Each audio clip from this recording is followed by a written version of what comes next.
I was always like really naturally shy. I was looking for a part-time job that just was relaxed. All of our finance team was me for a while, breaking things all the time. And we have 3 of those largest cement companies in the world on our cap tables. The bar is so high and we want to meet that or exceed it. That's really what we're trying to solve for, is find alternative materials that are locally available, cost competitive, and still are able to reduce that CO2.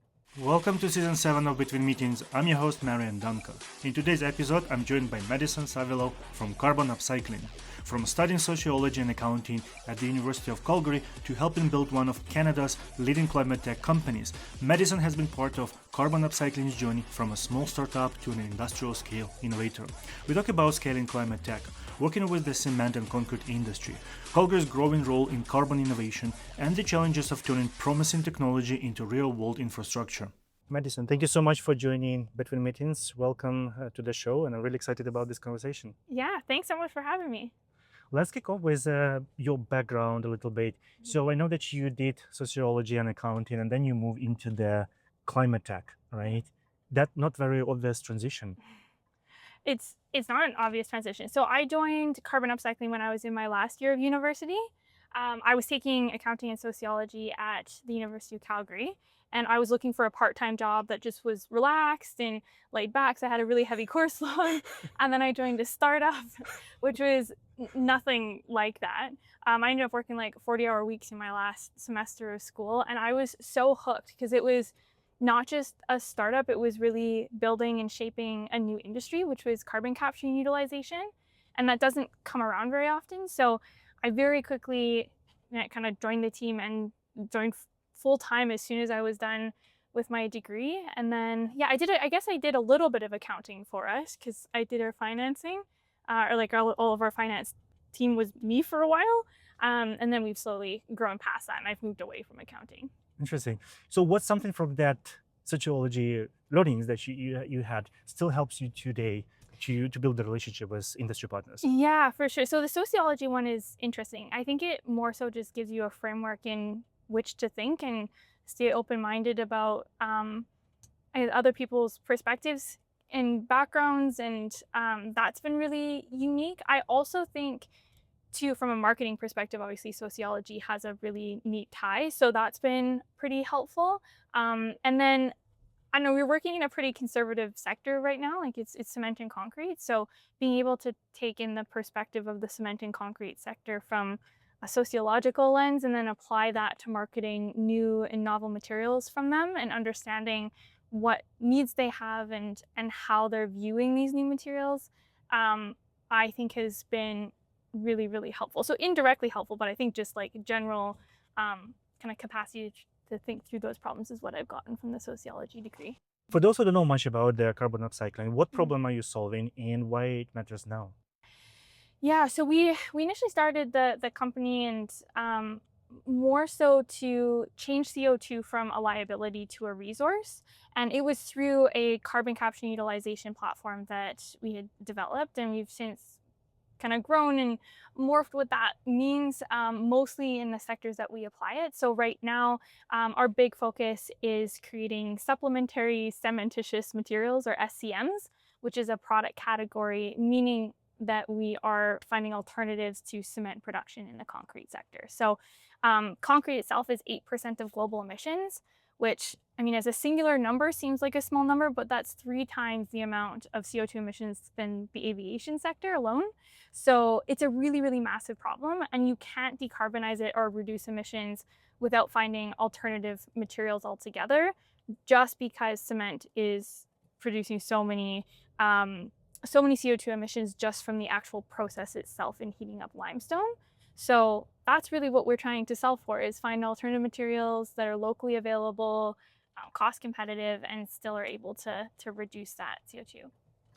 You gone from hauling buckets of flying ash to pitching investors, talking to media, doing accounting. What did those early days teach you about building the company, and in your case specifically building the climate tech company? I really enjoyed the early days because no day was the same. Every day was completely different, whether that was like filling buckets of fly ash and dumping them into the back of ready mix trucks at a concrete facility, or whether that was working on a grant application, which was by far my least favorite thing. I would rather do the fly ash buckets than the grant application.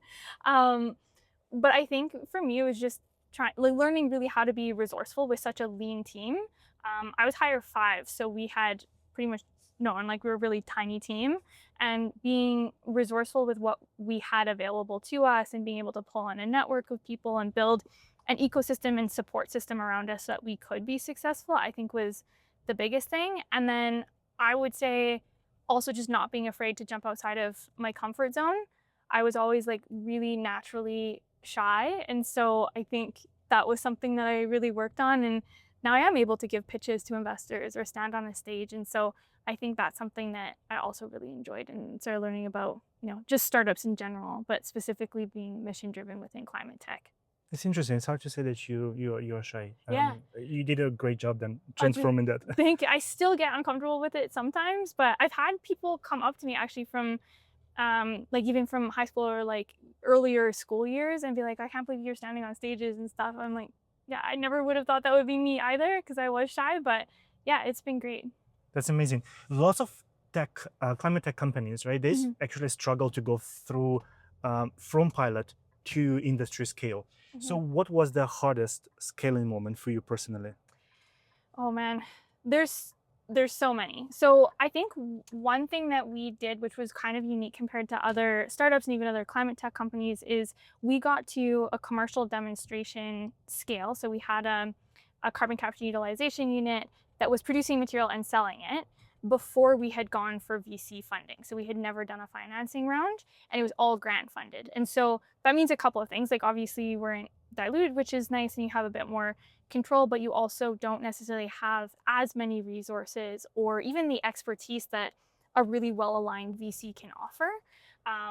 So I think that was tricky in and of itself, trying to manage the scale and get to the point where we could get VC financing and meet the demands of that, and switching and pivoting from a grant type mindset to getting venture capital and having a board and investors and all of that. I think also from a scale perspective, we went through the Carbon X Prize when I first started, which was a really great opportunity for us to demonstrate carbon utilization. And a big piece of that was the actual physical demonstration of the material. So we scaled, I think, a lot faster than we ever would have thought we could have or even should have, to be honest. Like it was really hands-on and pretty challenging in some capacity. And so I think that was also a pretty big challenge too, just scaling that rapidly in a sector that hadn't really necessarily been disrupted and was also fairly new on the carbon utilization side. So I think that was challenging as well. Let's talk a little bit about the community, about the ecosystem, and also specifics of being a Calgary-based company. In Calgary, there are lots of people who understand industry, heavy industry specifically, commodity cycles. So what mindset was the most helpful for Carbon Upcycling to grow? And which one has been the hardest to unlearn? Yeah. So I think the one that really helped us was making sure that we got into the minds of potential customers. When I say that, I mean really, really understanding the problem that we're solving for somebody and being able to adjust to that. When I first started at the company, we had like 20 different industries that we were going to apply our carbon utilization technology to. And it was anything from solar panels and batteries to pharmaceuticals and solar panels. Like it was super, super broad. But I think through the industry here in Calgary and talking to cement and concrete companies, we realized where our product market fit was and how we could pivot to meet a really, really massive sector, a massive need from a business perspective, while also still keeping true to the mission that was more climate focused. So I think for us, like I said, kind of make sure we ask the right questions, really understand the problem, and not losing sight of the mission, but also making sure we answer a business problem at the same time. I think that was super, super helpful in our success. And then what was the second half of that question? Which one was actually really hard to unlearn?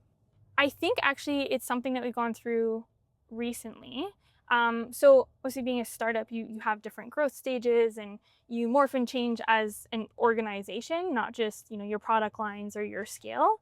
And I think for us, trying to pivot from you're a disruptor in this space and you have to act like an entrepreneur, to now shifting into what a growth stage company looks like, which maybe isn't breaking things all the time. It's setting up systems and processes for a team to act effectively.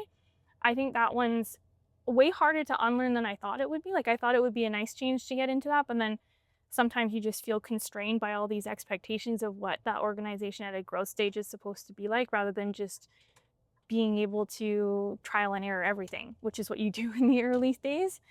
So that to me was kind of a tricky one. I think we're still going through that to some extent, but I think we're starting to get it. You help to position carbon upcycling as the promising and hopeful Calgary startup story on one hand. On the other, it's basically a serious industrial company.